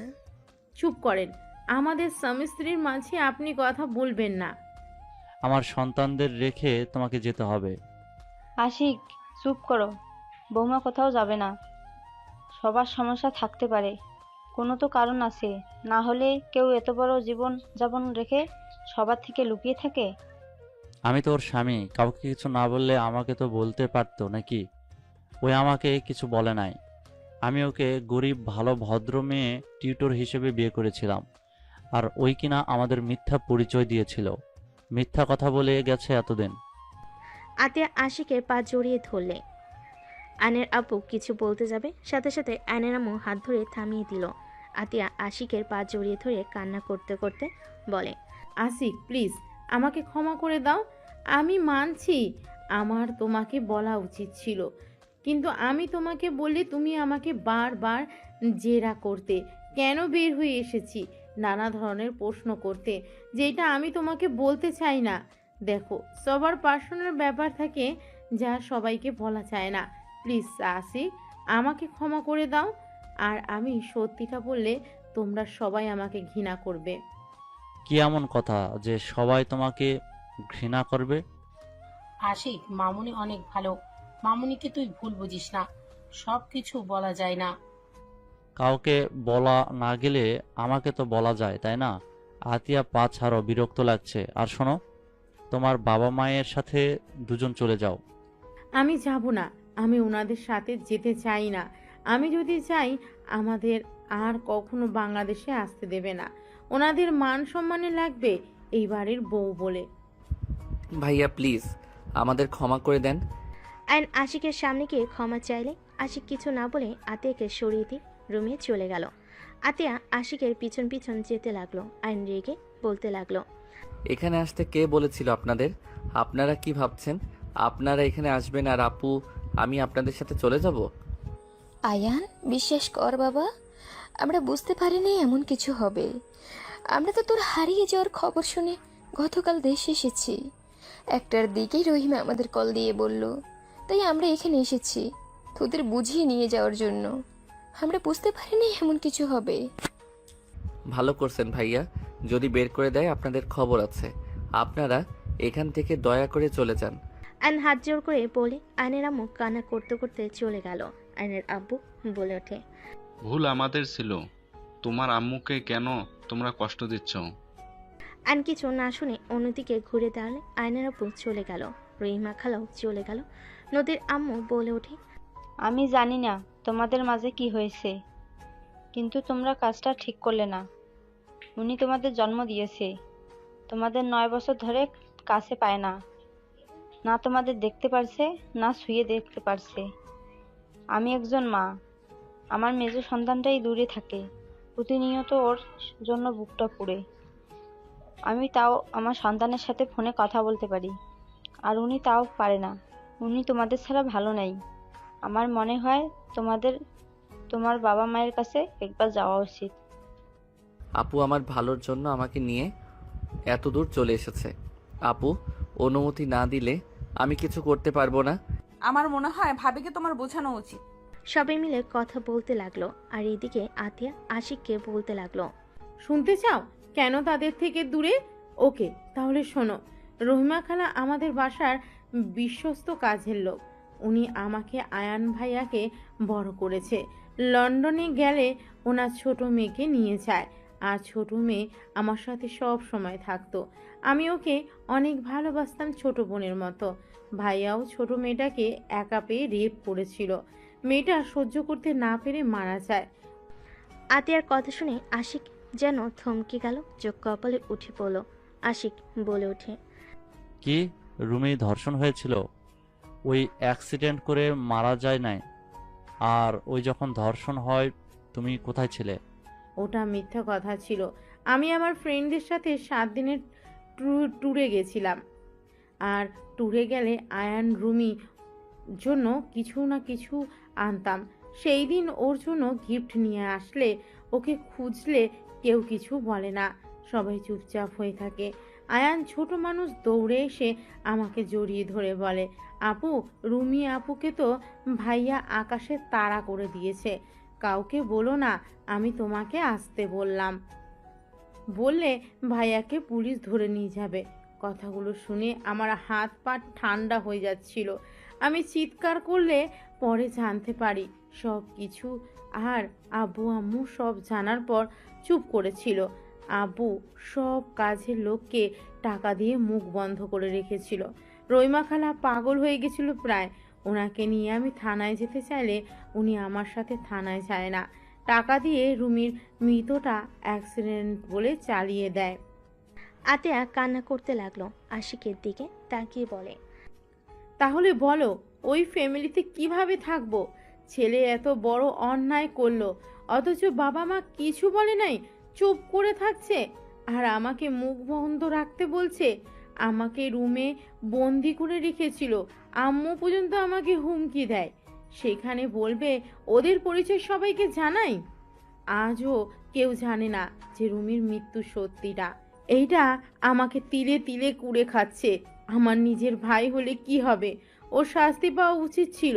আর খালা আজ টাকার কাছে বিক্রি হয়ে গেছে। যা দেখতে পারছো সব আমার বাবার টাকায় করছে। তার বাকি সন্তানদের কথা ভেবে রুমির সাথে অন্যায় ভুলে গেছে। আমার সাথে শুধু থাকতো, তাতে আমি রুমিকে ভুলতে পারি নাই। আর উনি মা হয়ে টাকার কাছে বিক্রি হয়ে গেল। আতিয়া কান্না করতে লাগলো। আশিক আতিয়াকে জড়িয়ে ধরলো বুকের সাথে। আশিক আতিয়ার মাথায় চুমু দিল। আতিয়া বলতে লাগলো, ভাইয়া অনেক মেয়েদের জীবন নষ্ট করেছে, আমার তাতে ওকে দেখতে ইচ্ছে হতো না। লাস্টে রুমির সাথে যা করেছে সেইটা মেনে নিতে পারি নাই। আর বাবা মাকে তার হয়ে কথা বলতে দেখে পরে আর উপায় না পেয়ে আয়ানকে নিয়ে আমি পালিয়ে দেশে চলে আসি। আমি চাই না আয়ানও ভাইয়ার মতো হয়ে যাক। এখন বলো আমি কি খুব অন্যায় করেছি? যারা অন্যায়কে অন্যায় মনে করে না, আমার ঘৃণা হয় ওনাদের দেখলে। সেখানে তাদের পরিচয়ে কেন চলবো বলতে পারো? আই অ্যাম সরি, আমি তোমাকে ভুল বুঝেছি। তোমাকে নিয়ে আমার গর্ব হচ্ছে। আমি ভুল মানুষকে আমার জীবন সঙ্গী হিসেবে বেছে নেই নাই। ওকে আর কাউকে এইসব বলার দরকার নাই। তুমি তোমার মতো থাকো। আতিয়া আশিককে জড়িয়ে ধরে কান্না করতে লাগলো। আশিক আতিয়াকে সান্ত্বনা দিতে লাগলো। আইন রুমে গিয়ে বসে থাকতে লাগলো। নদী আয়নের পাশে এসে বসলো। আইন নদীর দিকে তাকিয়ে আবার নিচের দিকে তাকালো। নদী আয়নকে বলল, আমার মনে হয় তোমার ফ্যামিলির সাথে তোমার থাকা উচিত। ওনার চোখের পানি মিথ্যা ছিল না। তোমাদের হারানো ব্যথা তার চোখের পানিগুলো স্পষ্ট দেখা যাচ্ছিল। সেই তোমাদের আম্মু, সেই কখনোই তোমাদের ক্ষতি চাইবে না। আমারও ইচ্ছে করে আম্মুর কাছে যেতে, কিন্তু আমি আপুকে কষ্ট দিতে পারবো না। ভাবিকে কাছে গিয়ে বোঝাও, দেখো বাবা মা কতদিন বাঁচবে। যদি তাদের সাথে শেষ পর্যন্ত না থাকতেই পারে, তাহলে সন্তান হয়ে জন্ম নিয়ে কি লাভ হইলো? ফ্যামিলির সাথে বাঁচতে শিখতে হয়। সবাই মিলেমিশে থাকার মাঝে আনন্দ আছে। দেখো না আমাদের ফ্যামিলি একসাথে থাকে, কত মজা হয়। এভাবে দূরে দূরে থাকলে কি কোনো মজা আছে বলো? আমি কি করব? আমার মাথায় কিছুই ঢুকছে না, মাথা ব্যথা করছে, ঘুমাবো। আইন উপর হয়ে শুয়ে পড়ল। নদী আয়নের দিকে কিছুক্ষণ তাকিয়ে থেকে ভাবতে লাগলো, তুমি আমাকে ছেড়ে চলে যাবে, ভাগ্যিস তোমার প্রতি ভালোবাসা প্রকাশ করি নাই, করলে আজ আরো বেশি কষ্ট পেতে হইতো। নদীর চোখের কোণায় পানি গড়িয়ে পড়তেই মুছে নিল। সন্ধ্যার দিকে ঘুম ভাঙলে চোখ খুলে দেখে নদী ওর পাশে আদর্শা হয়ে বসে আছে। আইন নদীর কোলে মাথা দিতেই নদী চমকে উঠল। আইন জড়িয়ে ধরে বলল, তুমি কি আমার উপরে ভাইয়ার মতো রাগ করছো? আমি রাগ করলেই কি আর না করলেই কি আয়ান? আমি তো আর তোমার কেউ না। নদী, তুমি আমার স্ত্রী, তুমি কি আমাকে ভালোবাসতে পারবে না?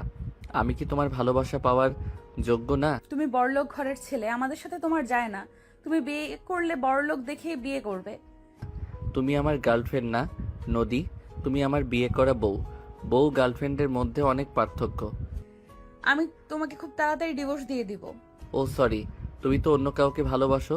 আমাকে ডিভোর্স দিয়ে তার কাছে চলে যাবে নাকি? তোমাকে যখন ওই লোকটা বিয়ে করলো না, তখন তুমি তোমার বয়ফ্রেন্ডকে বিয়ে করতে পারো নাই? কোথায় ছিল তোমার বয়ফ্রেন্ড? দেখো, আমি তোমাকে ছাড়তে পারবো না।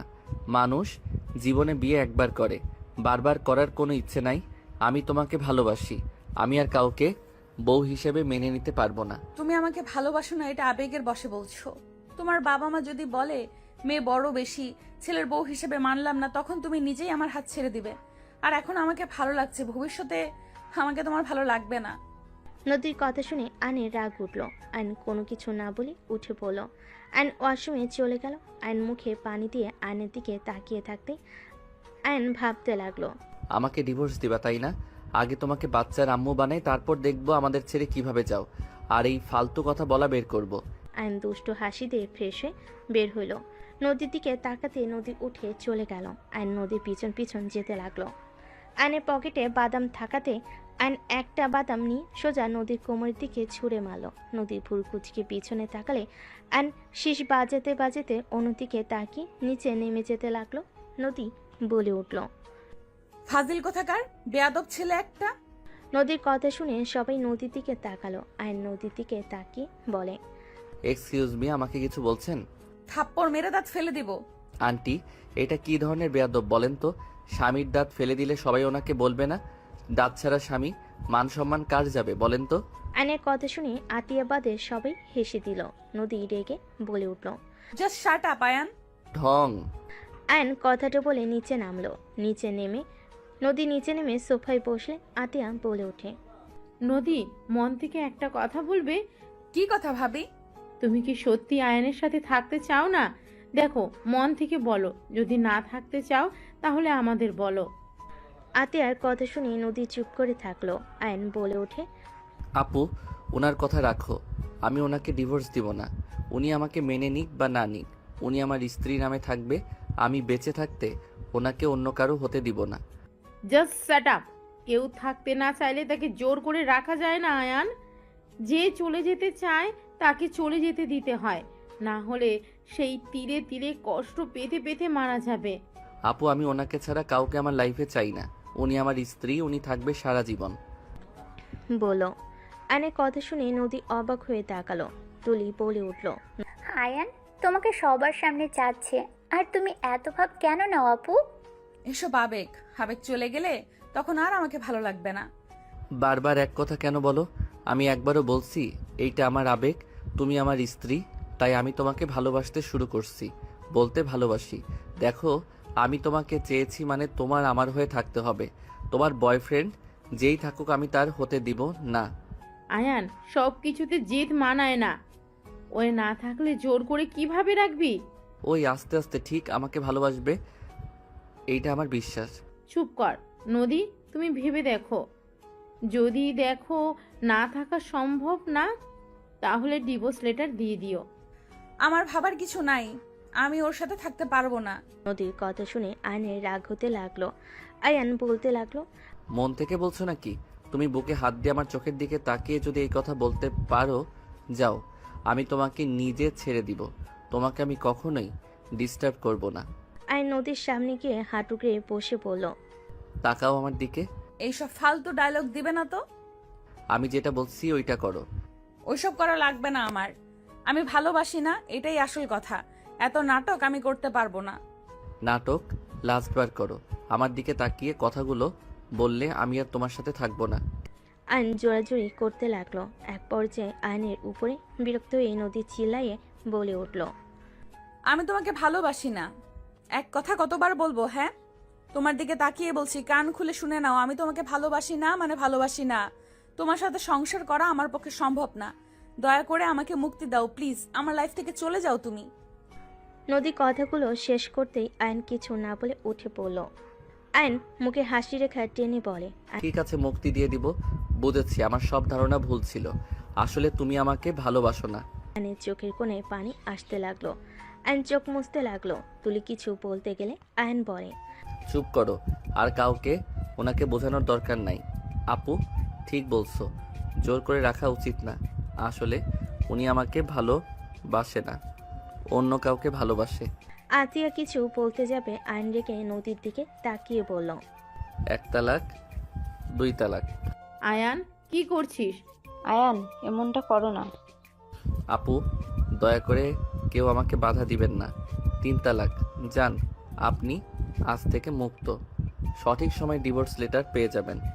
আইন চোখের পানি মুছতে লাগলো। নদীর আম্মু থ হয়ে সোফায় বসে পড়ল। নদীর কানে তালাক শব্দটা ভাসতে লাগলো। নদীর শরীরের শক্তি যেন এক নিমিষেই হারিয়ে গেছে।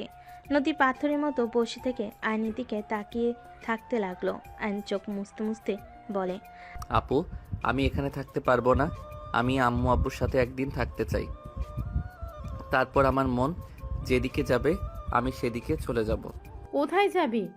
জানি না, এখানে আমি আর থাকতে পারবো না। ওনাকে দেখলে আমার কষ্ট হবে।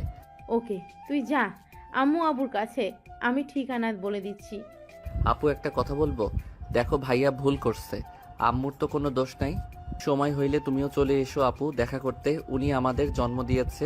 যত রাগ দেখাও না কেন আপু, তুমিও আম্মুকে অনেক মিস করো। যদি কখনো মনে হয় চলে এসো। আর আঙ্কেল আন্টি, ভাইয়া, তুলি ভাবি, আমাকে ক্ষমা করে দিয়েন আমি আপনাদের সাথে অন্যায় করে থাকলে। আরুষ, আফিয়া মামা, তোমাদের অনেক ভালোবাসি। সাবধানে থেকো, মামাকে ভুলে যাও না। আইন আরুষ আফিয়াকে জড়িয়ে ধরে আদর করতে লাগলো আর চোখ মুছতে লাগলো।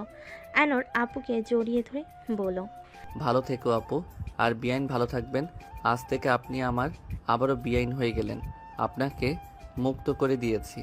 ভুল করলে ক্ষমা করে দিয়েন। আইন চোখের পানি মুছতে মুছতে বের হয়ে গেল। নদীর আপু আম্মু চুপচাপ বসে থাকলো।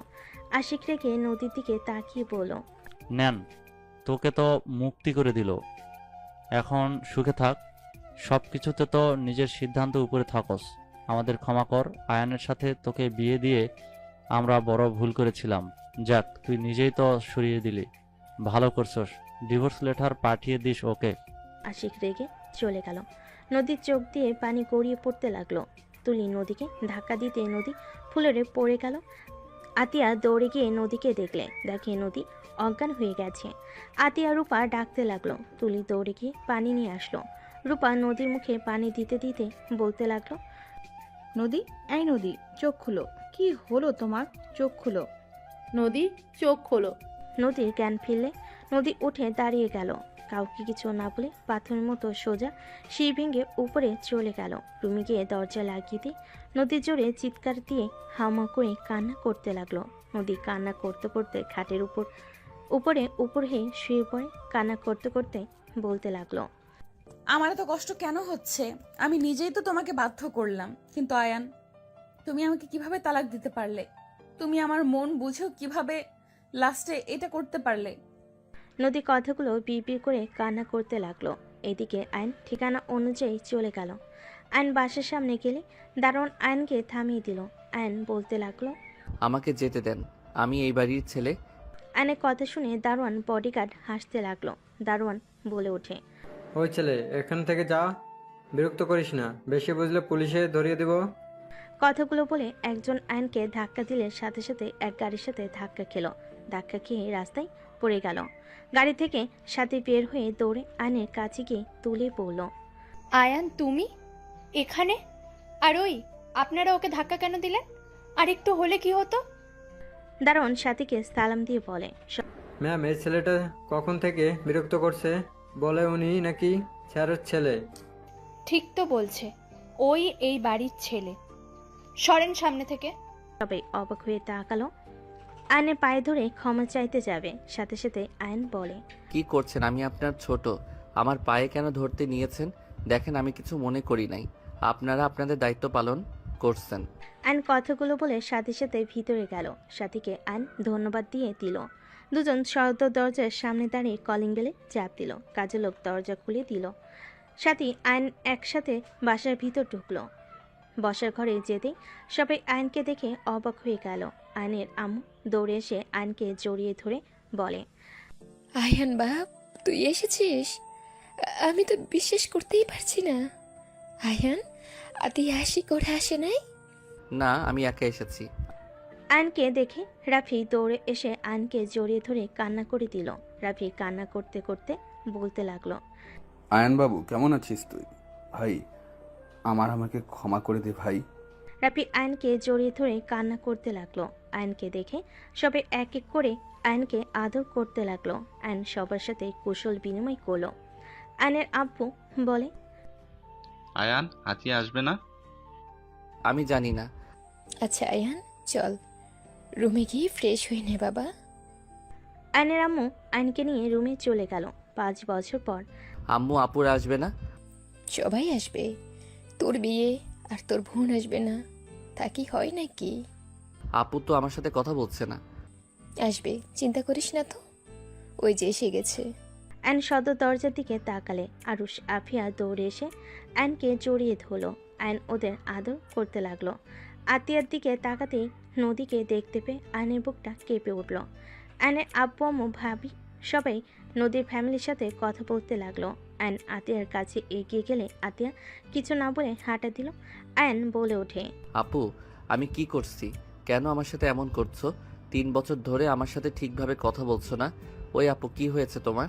দয়া করে আমার কানের কাছে ভ্যান ভ্যান করবেন না।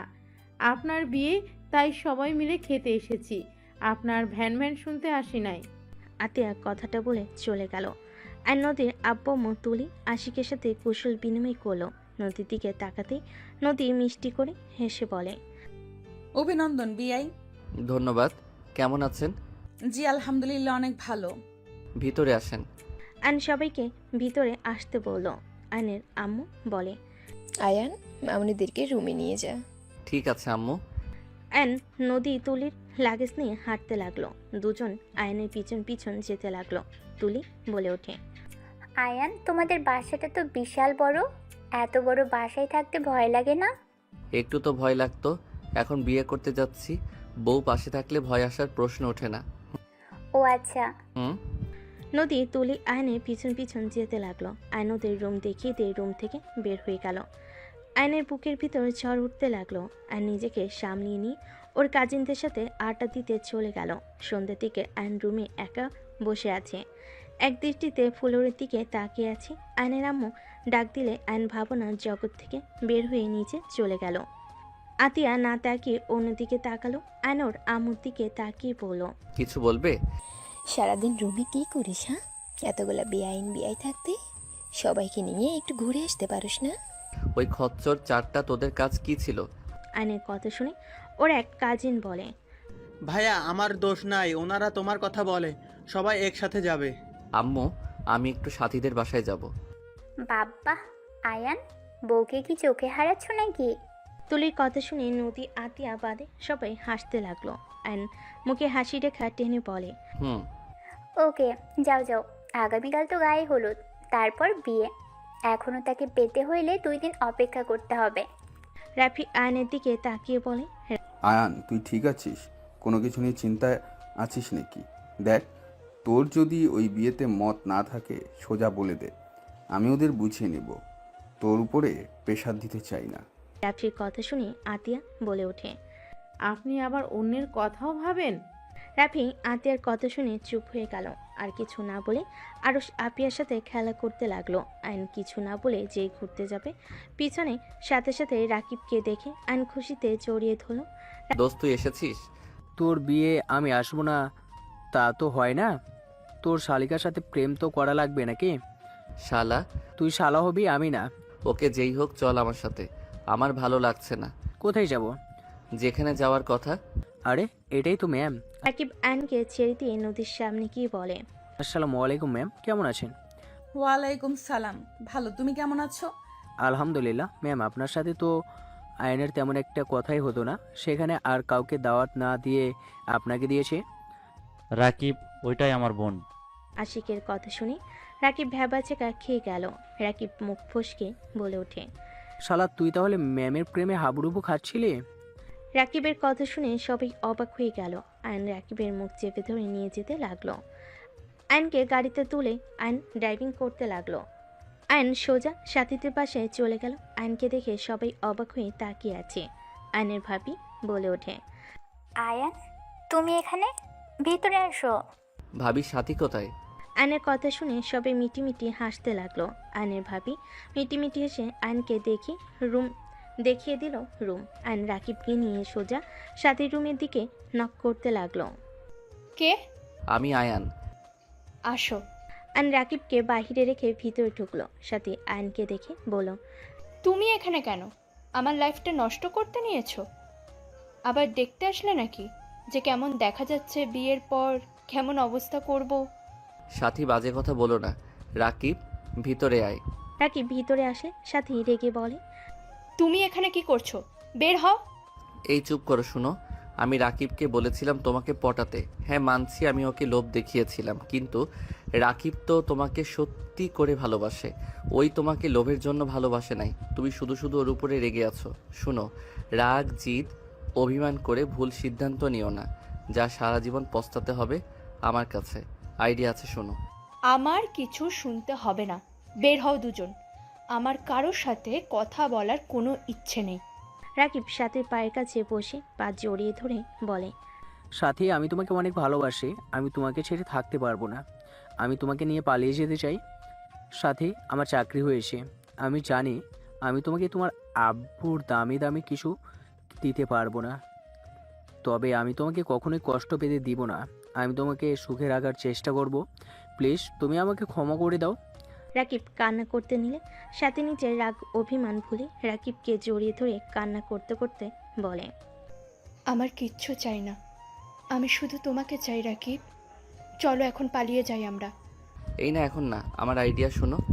অ্যান্ড দুজনকে প্ল্যান খুলে বলল। কথা বলা শেষ হলে সাথী বলে, ওকে, এখন যাও দুইজন। আরে বউ একটু দেখি না। শালা, কাকে বউ বলোস?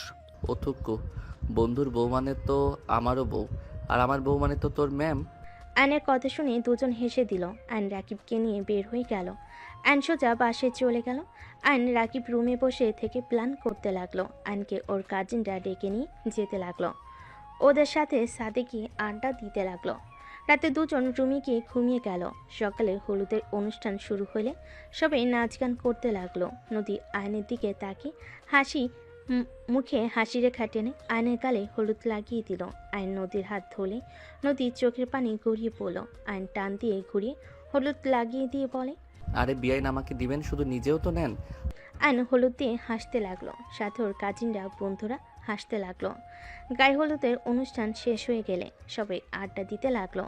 বিয়ের দিন চলে আসলো। 6টার দিকে বরপক্ষ হয়ে রওনা দিল। আয়ন রাকিব ওর বন্ধুরা সবাই বরের ড্রেস পরেছে। সবাই রুমাল দিয়ে মুখ ঢেকে রেখেছে। সাথীদের বাসার সামনে গেটে নামলে সবাই একসাথে ভিতরে গিয়ে বসে পড়ল।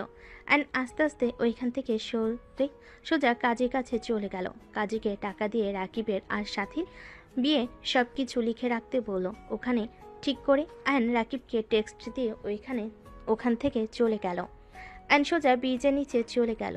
অ্যান শেরানি খুলে ফেলে দিল আর আকাশের দিকে তাকিয়ে থেকে ভাবতে লাগলো, আল্লাহ, আমার প্রিয় মানুষটা কেন আমার হয়েও হলো না? সাথীর মতো কেন আমাকে ভালোবাসতে পারলো না? সাথী রাকিবের ধোঁকা জেনেও তোকে কবুল করে নিল, আর আমার ভালোবাসার মানুষের কাছে আমি কি অন্যায় করেছিলাম? কেন সে আমাকে বলল ওই আমাকে ভালোবাসে না?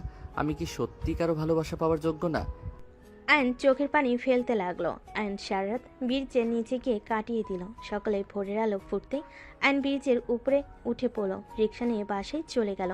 রিক্সা ভাড়া দিয়ে অ্যান ভিতরে চলে গেল। অ্যান বাসের ভিতরে ঢুকতেই বসার ঘরে গেলে সবাই অ্যানের উপর রেগে কিছু বলবে। তার আগে নদী অ্যানকে দেখে সিঁড়ি থেকে দৌড়ে নিচে নেমে দৌড়ে এসে অ্যানকে শক্ত করে জড়িয়ে ধরে সারা মুখে চুমু দিতে দিতে বলতে লাগলো, আয়ান সারাত কোথায় ছিলে জানো? কত ভয় পেয়ে গেছিলাম। আয়ান, আমি তোমাকে অনেক ভালোবাসি। আমি তোমাকে ছাড়া কাউকে ভালোবাসতে পারবো না। আমি তোমাকে আমার জীবন থেকে বেশি ভালোবাসি। আয়ান, তোমাকে আমার ভালোবাসতে হবে না। আয়ান, তুমি শুধু আমাকে তোমার আশেপাশে থাকতে দিও, আমার তাতেই হবে। তাও তুমি আমার থেকে দূরে যেও না।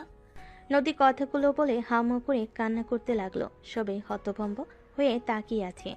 আয়নের চোখের কোণায় পানি গড়িয়ে পড়তে লাগলো। নদী আয়নকে আষ্টে পিষ্টে জড়িয়ে ধরে বলতে লাগলো, আয়ান, আমি কাউকে ভালোবাসি না। আমি তোমাকে ভালোবাসি। আমার কোনো বয়ফ্রেন্ড নাই আয়ান। তুমি সেদিন আমার পুরো কথা না শুনে সোফায় গিয়ে শুয়ে পড়লে। আয়ান, আমি সেদিন তোমাকে ভালোবাসার কথা বলেছিলাম। তুমি আমাকে বুঝতে পারো নাই আয়ান। আমি সবার মতো আমার ভালোবাসা আমি প্রকাশ করতে পারি না। তুমি তো আমাকে বুঝেও লাস্টে বুঝলে না আয়ান। আমি তোমাকে অন্য কারো হতে দেখতে পারবো না। নদী কান্না করতে করতে আয়নের পায়ের কাছে বসে পা জড়িয়ে ধরে কান্না করতে করতে বলতে লাগলো, আয়ান প্লিজ আমাকে ক্ষমা করে দাও। আমি তোমার কাছে ভিক্ষা চাচ্ছি। আমাকে তুমি আবারও নিজের কাছে টেনে নাও না। আমাকে লাস্ট বার সুযোগ দাও না আয়ান। আমি কথা দিচ্ছি, তুমি আমাকে মেরে কেটে ফেলে দিলেও আমি তোমাকে ছেড়ে যাব না। প্লিজ আমাকে তুমি ক্ষমা করে দাও। ক্ষমা করে আমাকে একটা সুযোগ দাও না। নদী কান্নায় ভেঙে পড়ল। আতিয়া বলে ওঠে, আয়ান, নদী তোকে অনেক ভালোবাসে। 3 বছর ধরে তোকে আমি এইসব বলার চেষ্টা করছি, তুই আমার কথা না শুনে কল কেটে দিতি, নদীর কোনো কথা শুনতে চাইতি না। এইসব হচ্ছেটা কি? নদী তো আয়নের 1 বছরের বড়, ওর সাথে ওর ভালোবাসা কিভাবে হয়? ফাজলামি নিতেছিস? হ্যাঁ? আয়নের আম্মু আর কিছু বলবে তার আগে আয়ন নদীকে 2 হাত দিয়ে তুলে ধরে চোখের পানি মুছে দিয়ে বুকের সাথে জড়িয়ে ধরে বলে, কি করছো? আমার পায়ে কেন ধরছো? আমি তোমাকে ভালোবাসি আর সারা জীবন আমি তোমাকে ভালোবেসে যাব। তুমি আমার পাশে থাকো বা না থাকো, সেই দিন তুমি আমাকে ওইভাবে না বললে আজ একটা ভালো সম্পর্ক থাকতো। আয়ান, কি আবল তাবল বকছিস? নদী আতিয়ার 1 বছরের ছোট হবে। ওই তোর বড় বোনের মতো। ওই আমার বোনের মতো না, ওই আমার স্ত্রীর মতো। আর আম্মু বারবার বড় বড় করবে না, ভালোবাসে আবার বড় ছোট কোনো ব্যাপার না, একে উপরের মনের মিল থাকাটা মেইন। বয়স তো পানির মতো বাড়তে থাকে। আর নদীকে যদি তোমাদের কারো বৌমা হিসেবে মেনে নিতে কষ্ট হয় তাহলে বলতে পারো, আমি নদীকে নিয়ে চলে যাব। তারপরও কারো কথা শুনে আমার ভালোবাসার মানুষের হাত ছাড়তে পারবো না। আয়নের কথা শুনে আয়নের আব্বু বলে, রাহেলা রাগ করো না, আমাদের সন্তানেরা যার সাথে থেকে সুখে থাকবে তার সাথে বিয়ে দেওয়াই ভালো। আয়নের বড় চাচু বলে ওঠে, যাক, ভালোই হলো। শফিক, শোনো, আমরা সবাই যখন আসি এই সুযোগে ওদের বিয়েটা দিয়ে দাও। কাজী নিয়ে আয়। আয়নের বড় চাচুর কথা শুনে আয়ন খুশি হইল। রাফি কাজীকে ফোন দিয়ে চলে আসতে বলল। কাজে আসলে আয়ন নদীর বিয়ে পড়িয়ে দিতে লাগলো। বিয়ে পড়ানো শেষ হলে রাকিব সাথে সাথে এসে বলল, ছি শালা বাবু, ছি, ম্যামকে বিয়ে করতে লজ্জা লাগে না? ছি বন্ধু কাজিন, ছি। এই ঢং বন্ধ করো। ছিছি করলে সাথীকে নিয়েও বাসর ঘরে চলে যাব। আমি রাজি। কুত্তা বিড়াল কি বলো? গলা টিপে মেরে ফেলবো। নদী আয়নের গলা ধরে সবাই হাসতে লাগলো। আয়ন নদীর হাত ধরে বলতে লাগলো, আরে আরে বউ, মজা করছি। সাথী রাকিবের বউ, বন্ধুর বউ, তার উপরে কাজিন, আবার বিআইন, একটু মজা করছি। সরি জান, ছাড়ো, ব্যথা লাগছে। যাই হোক, বলেন কেন? আয়ন উঠে নদীকে কোলে তুলে নিল। সবাই মিটিমিটি হাসতে লাগলো। নদী লজ্জায় আয়নের বুকে মুখ লুকিয়ে নিল। আয়ন নদীকে নিয়ে চলে গেল। রাকিব বলতে লাগলো, শালা বাবু, আরেকটা বিয়ে করলে আমাকে ভাগ দিস। তোর মনে হয় মার খাওয়ার ইচ্ছে জাগছে।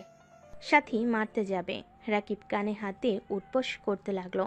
আর আয়ান নদীকে খাটের উপরে গেলে দুষ্টু হাসি দিয়ে এগিয়ে যেতে নিলে নদী দুষ্টু নজরে তাকাতেই আয়ান ফিক করে হেসে বলল, আরে বাহ, বউকে পুরো পুচ্ছি লাগছে। তাই দেখাচ্ছি মজা। নদী কথাগুলো বলে আয়নের শার্ট ধুয়ে টান দিয়ে নিচে ফেলে দিয়ে ঝাঁপিয়ে পড়ল। আর নদীকে নিয়ে সুখের সাগরে চলে গেল। কি ভাই, এত খুশি হওয়ার কিছু নাই, আপনি তো সিঙ্গেল, যান যান, এদের রোমাঞ্চ করতে দেন।